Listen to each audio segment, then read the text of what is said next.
really hard for each other. Yeah. Yeah. Yeah, it felt like Saints had a very low, after a couple of, passes wide hadn't worked out, it got it into touch or knock-ons or whatever. It felt like the second half they played a much lower risk game plan. You had your backs kind of running down the middle as well as your forwards, and it just felt low risk and kind of a let's get ourselves over the line type situation rather than worrying too much about the scoreline. We've all gone Roby for star player. Highlight moments, there were few and far between, I thought. So I'm picking out the opening kickoff. Yeah, me too.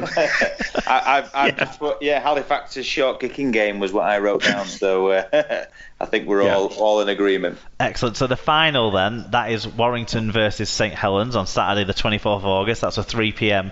kickoff.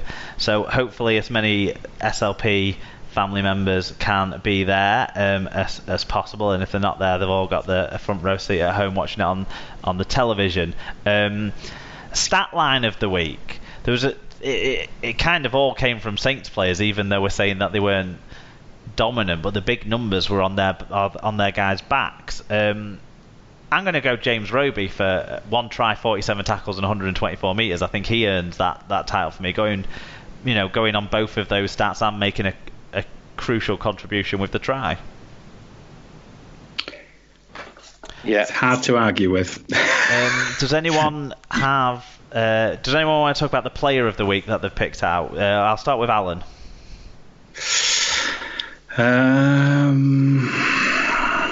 It's really tricky. It's tricky to look beyond Roby, but let's go for Blake Austin, and just because of his ability to change his approach from a running game to a kicking game. Let's go for Blake Austin. Where do you sit with your player? Who do you think was your player of the week of the Challenge Cup Daily? Well, with my primrose and blue glasses on, and obviously not seeing what Alan saw, I thought Steph Ratchford, because I thought that he brought a calm influence to the team and that composure, and I think that he ultimately quietly made the difference, and that would be my player of the week. I'm going Courtney Hill. I think in both defence and ultimately attack, she was absolutely crucial from the start to the end of that game for the Leeds Rhinos side in the Challenge Cup final. So I'm going Courtney Hill, and actually I'm giving her my highlight of the week as well, because her winning try following the break in the middle from Danielle Anderson, I just think was absolutely great, and to win a final, that's the sort of try you want to see get that accolade. I don't know if you guys wanted to pick out something different. Obviously, Leigh, I'm guessing you certainly will be picking something different. Well, the Philbin try was that pure euphoria. For me. Okay. Slightly different. It's the first time I've seen Ratu in the flesh, and there's nothing I like more than a quick player, and he's like shit off a shovel when he gets going, and he totally skinned him, and that's my moment of the week. Excellent. Good to get a range there. In terms of the predictions, I was 2 out of 3, so I'm 64% overall. Sarah backing her own boys, of course she did. There's no qualms with that. But it meant she went 1 out of 3. 54% she is. Alan, you're leading the way, still on 68%, and Tim is on 54% alongside Sarah. So thanks to everyone who did get their fan views in on those games. Let's push for some more numbers on next week's Super League games, guys, and watch for the links popping up on Twitter. If you're not a Twitter user, then get in touch with us and we'll send you the link, and you can then give us your views on any match action that you watch, listen to on the radio, follow along, however you do. We want to hear your fan views on all the games. And Leigh, thanks for joining us as we went through the Challenge Cup recap. Thank you for having me. That's brilliant. Cheers, mate. Cheers, Leigh. Cheers, pal.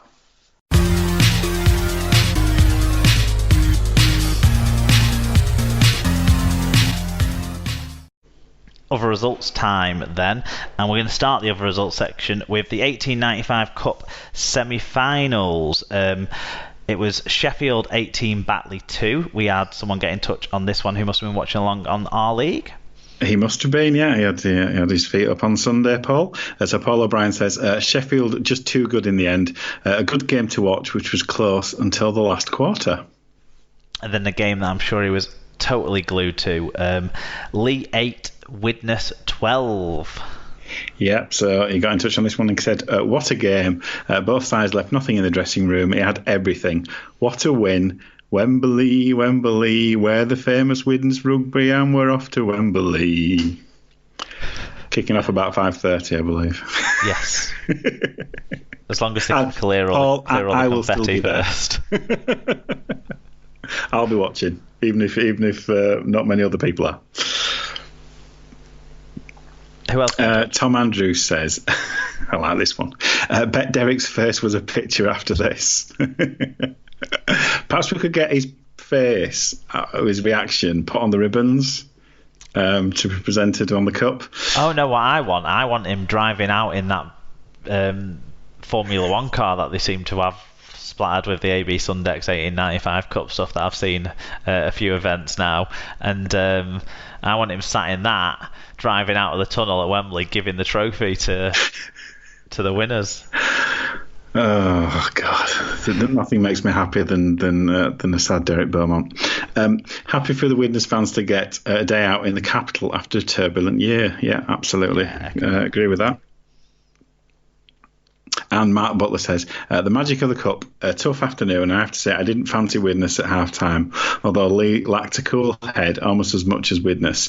Any real quality looked like it would settle the game, and both Widnes tries were super. Good to see games in this competition get a bit of hype, and hopefully this will give Widnes a real boost. I can't say I've seen these, but the one thing I have seen is Man of the People's try in this one. Oh yeah, a combination of a trip to B&Q and my friend's daughter's first birthday party meant sort of kept me away from the R League app on Sunday. But those both Widnes tries were fantastic. Yeah. But yeah, the one that sort of was all started with Danny Craven's dummied kick.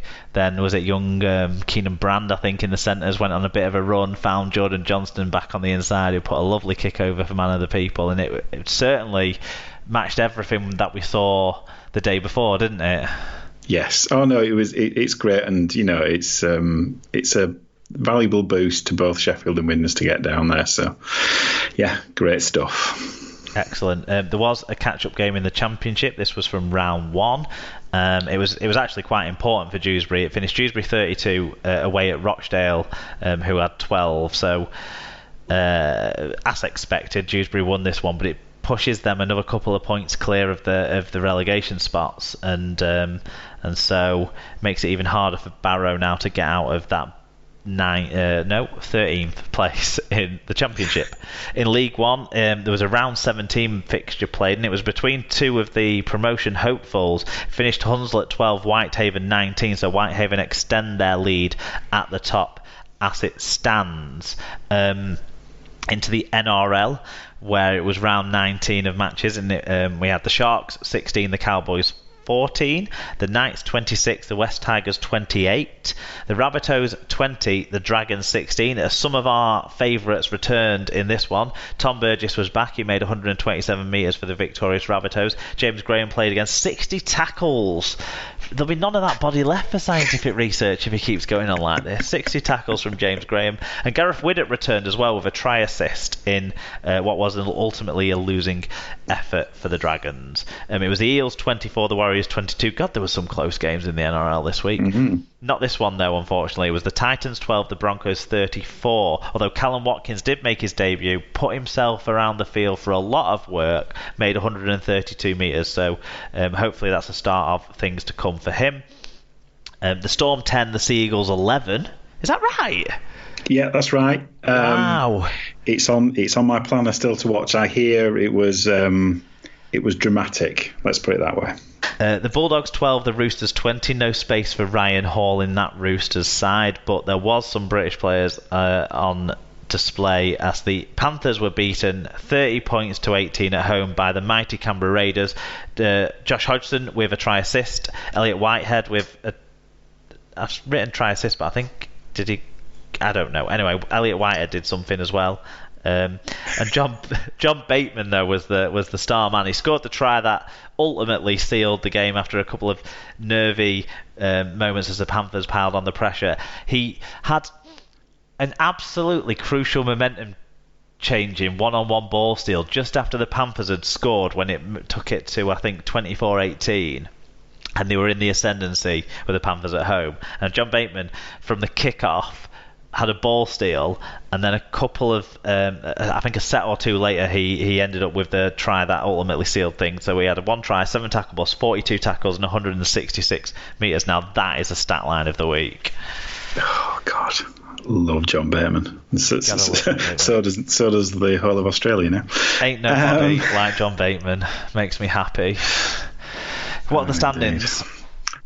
Yep, so Storm remained on top on 32 points. Rabbitohs are on 28, with the Roosters and Raiders completing the top 4 on 26. Sea Eagles have 24. The Els have 22. Panthers have 20. Broncos have 19 to make up the top 8. Knights, Sharks and Tigers are just a point outside the playoffs. Tigers heading for 9th. Warriors and Cowboys next. Dragons are 14th. Bulldogs are 15th, and Titans are rooted to the bottom. Yeah, I'm sure Callum Watkins can help get them out of that hole, though. That is all the results from around the world of Rugby League covered off. We're now going to make our predictions as Super League returns.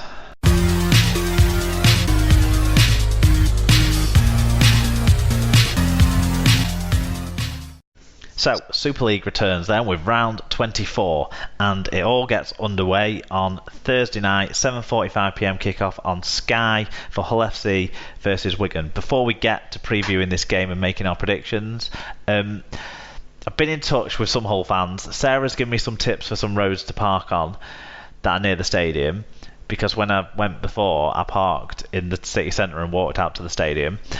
But she said they're at the opposite side of the stadium to where I'll be coming from, so she's not sure they're the best options if I am in a scurry for getting there late on. So, any Hull FC fans with any parking tips that might help me when I'm coming in off the from the motorway and then the Million Mile A road, then please do hit me up with your best parking suggestions for potential late arrivals in Hull on Thursday evening.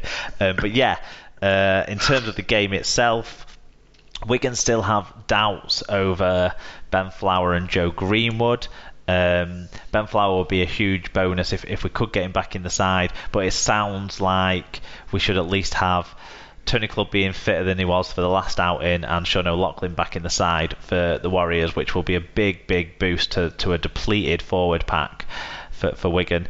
I can't go against my side with the break that we've had. Players have had a chance to recharge. Then they've all been back in the fantastic new gym facility that they've got down at Robin Park. So they've been enjoying that this week again. So I think Wigan by 14 is my tip. What about you, Alan?